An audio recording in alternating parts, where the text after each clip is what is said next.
topic of my presentation is exploring the role of inflammation in cardiovascular disease risk in women.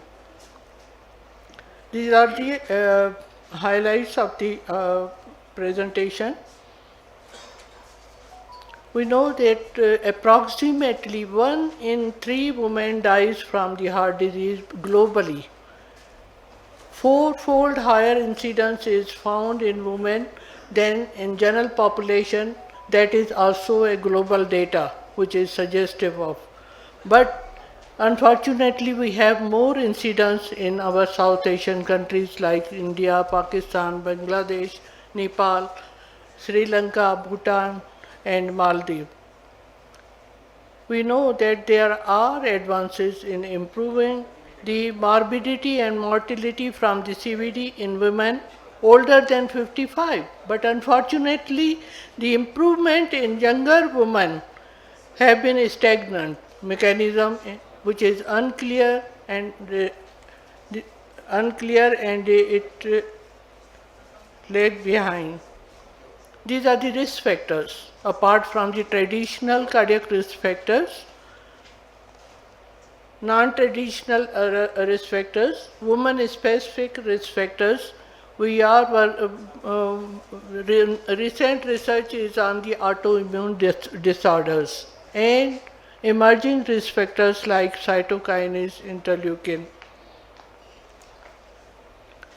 This paper was published recently in ACC journal that shows that triggers of the inflammatory response leading to atherosclerosis are traditional CV risk factors which can lead to the low density lipoprotein, cholesterol, triglycerides, lipoproteins and other risk factors.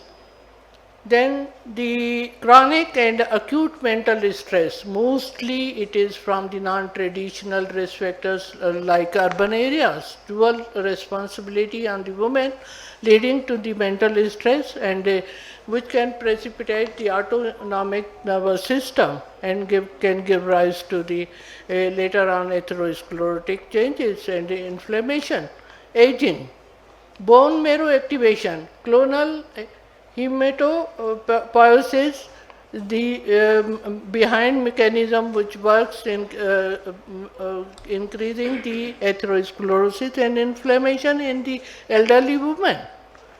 Chronic autoimmune disease, rheumatoid arthritis, SLE, inflammatory bowel syndrome usually can lead to the inflammation and later on to the atherosclerotic heart disease. Amongst the other infections, chronic infection, acute infections, viral infections and tissue injury like myocardial infarction and non-healing skin ulcers. So that gives us the answer of Dr. Bilal Muaddin that lipid profile, when it is controlled, why not disease has been controlled? We can see the rising incidence of the infections, COVID recently, as well as the autoimmune diseases, LPA we will be talking later on. These are the risk factors which can give rise to the inflammation and later on the atherosclerotic heart disease.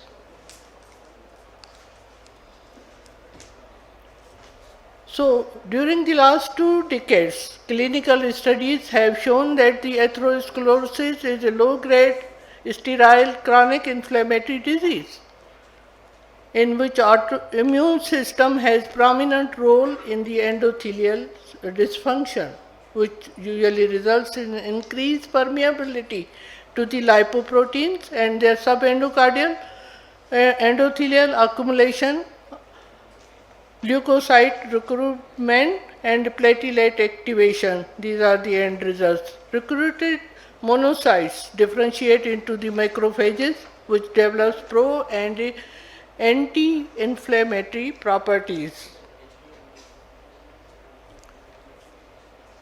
Inflammation also plays a part in vulnerable and stable plaques.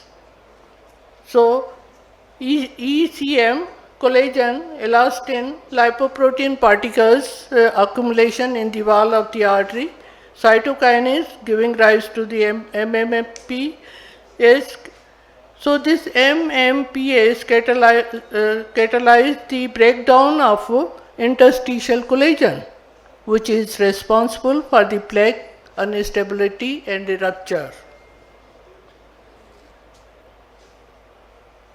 In women, coming to the age difference, we know that hormones protect the young woman, but despite of that, young women are suffering more and having more morbidity and mortality from the coronary artery disease and CVD. They have unique inflammatory response due to the hormonal influences on the CVD health, and the onset of CVD is almost 1 decade than the men in women because of the protective effect of the estrogen. But yet, in this age group, chronic inflammation is a key contributor to the development and progression of CVD in young age group by playing a role in endothelial dysfunction, plaque formation and thrombosis in this category. Aging, old age women. Old age women have aging is associated with somatic mutation in the bone marrow, and HCS cells rise, which give rise to the all type of the blood cells, including immune cells, mutant clone of the leukocytes, and the altered immunological properties which may give rise to the atherosclerosis in the older woman. Not only this bone marrow mutation, there are other factors also, like a high LPA, small density lipoprotein, LDL. It is said that increased size of the LDL or normal LDL-C usually won't come out easily from the liver, from the receptors. Then the small size LDL particles, which will usually accumulate in the blood and can give rise to the atherosclerotic heart disease. They are more likely to enter the arterial wall due to their small size. Persistent residual CV risk. Despite optimal management of the traditional ASVD, risk factors may attribute to the high LPA level and chronic inflammation, especially in older women. So what is the synergistic effect along with the elevated level of LPA?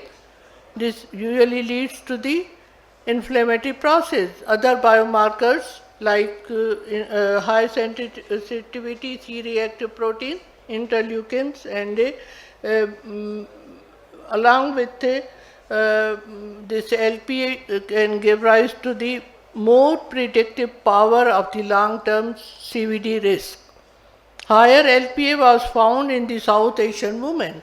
We have talked about that there is a more incidence of the atherosclerotic heart disease in South Asian women. So we are coming to that point that the higher LPA was found in the South Asian women than men in all age groups. Although the concentration and incidence was still lower than the quoted in the European literature. So higher level, not only they will give rise to the atherosclerosis and initial CVD or coronary artery disease, but this LPA can give rise to the instant restenosis with time as age advances, with a stronger association in the Asian population, especially women. It is also implicated in the heart valves. High LPA level was associated with the aortic valve, 82%, and mitral valve in 37% of the women. Involvement in the large vessel, thoracic, aortic vessel calcification, 36% occurs in the women with high LPA.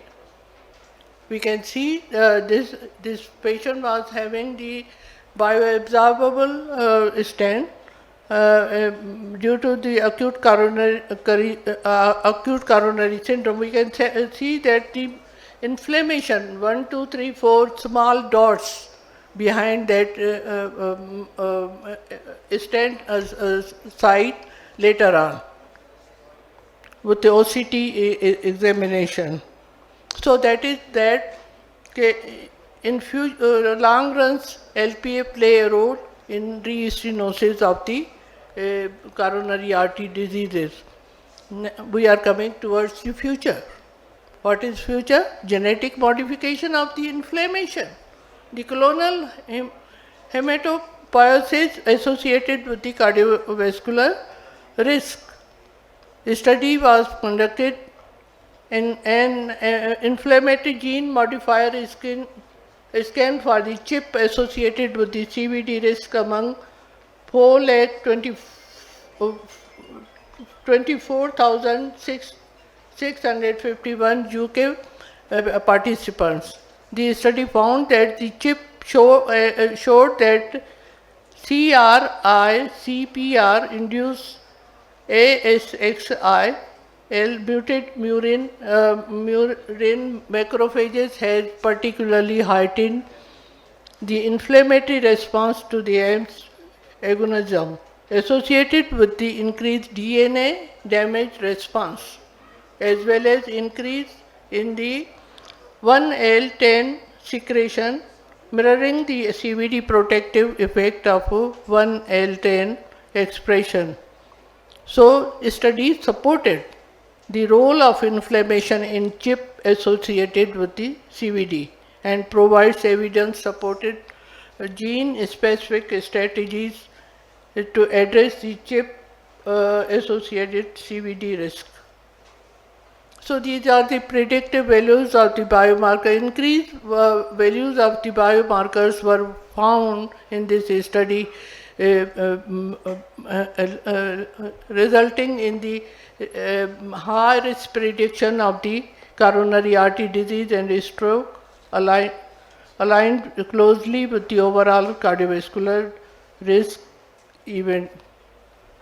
So what are the other factors? Not only in South Asian countries. No. So what are the other factors? Systemic factors, mental stress. Yes, this is more common in South Asian countries. Emotional stress results in autonomic imbalance with increased sympathetic output and withdrawal of the parasympathetic tone, thus leading to the release of inflammatory cytokines.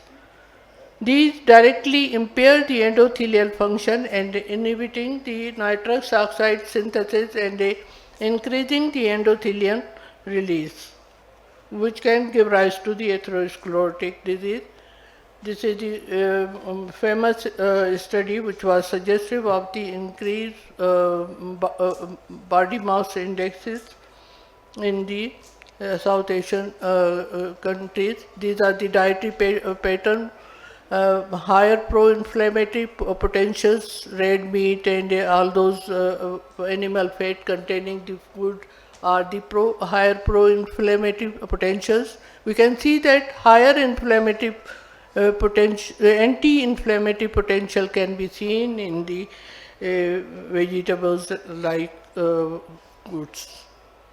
Immune system, that is another problem, because the atheroma progression is determined by the imbalance between the pro-inflammatory and anti-inflammatory activities of the immune cells, depending on the inflammatory environment, leading to the dynamic progression of the atherosclerotic lesions, which occurs through the phase of occasions and flares of the activity triggered by the systemic and regional inflammation.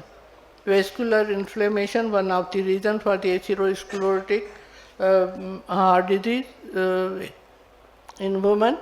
But unfortunately, current guidelines from the American College of Cardiology and other European countries usually support only the risk factor and lifestyle modifications.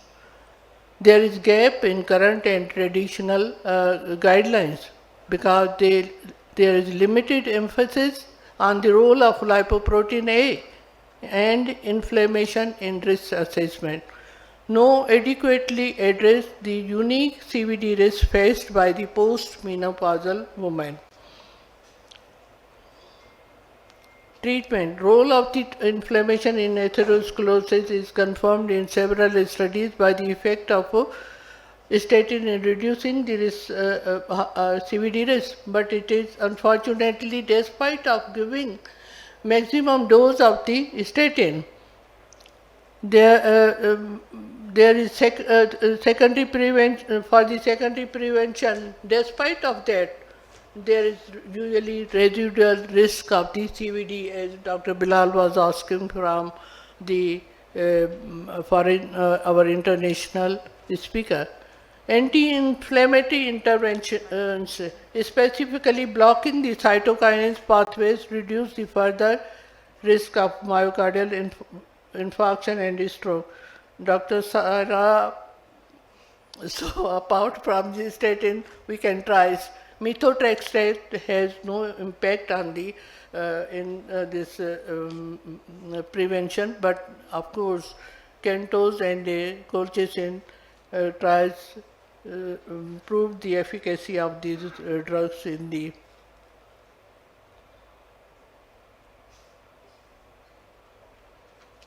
So, the conclusion of my talk will be that recent epidemiology and clinical imaging studies support the hypothesis of systemic inflammatory and immune pathogenesis of atherosclerosis and its clinical implication. The combination of circulating and cellular imaging markers measured over the time may identify the individuals at a high risk of the CVD due to the inflammation, thus modulating the specific treatments, targeting the inflammation upstream and modulating the early phase of the atherosclerosis development may become effective therapeutic approach. And a more advanced understanding of the atherosclerosis inflammatory pathways may lead to the designing more specific treatments without compromising the immune system defense against the pathogens. Thank you.